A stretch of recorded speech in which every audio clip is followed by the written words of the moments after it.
Your mind wasn't built to run endless loops of fear, regret, and imaginary worst-case scenarios, but that's exactly what overthinking does. It traps you in a prison without walls, where every decision feels like a life or death choice, and peace becomes a distant memory. While you replay every mistake, the world keeps moving forward, and you being left behind by a ghost that only exists in your head.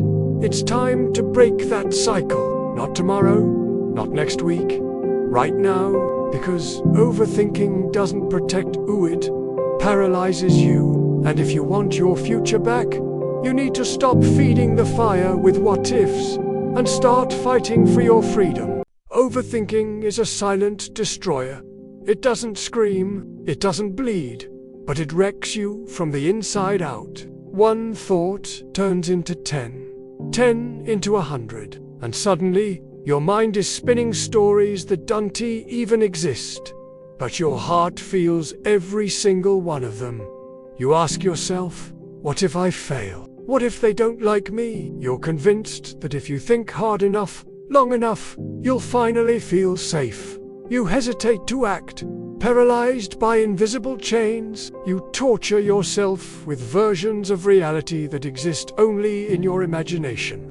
You go over the same event from 5 different angles, hoping the 6th one will give you peace.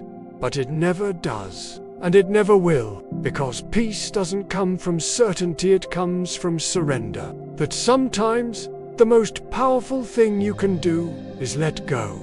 You've been trained to believe that thinking more makes you smarter, that planning every possibility protects you. But there is a line between preparation and paralysis, between caution and fear, and you've crossed it, not because you're weak, but because you're human, because somewhere along the line, life hit you hard, and ever since then, your brain has been trying to make sure it never happens again. It replays the past and rehearses the future so much that you forget to live in the only time that truly exists, the present. And while you're busy overthinking your next move, opportunities pass you by, people drift away, time slips through your fingers, and your life becomes a waiting room for a moment of perfect clarity that never arrives. You miss out on love because you're afraid of getting hurt, but deep down, you know this isn't living. This is surviving. And surviving is not enough.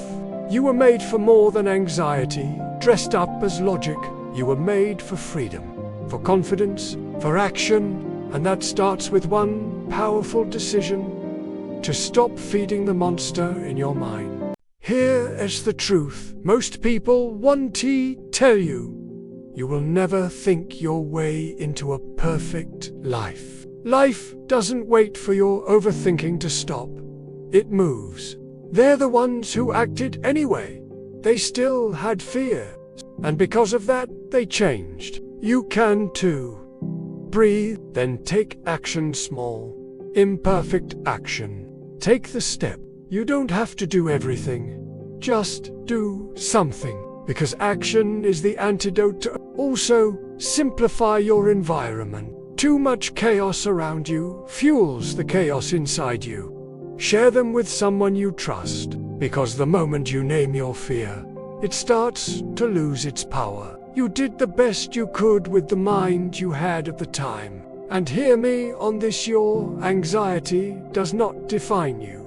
You are a human being, learning how to navigate a world that often feels uncertain and overwhelming, and you are doing better than you think.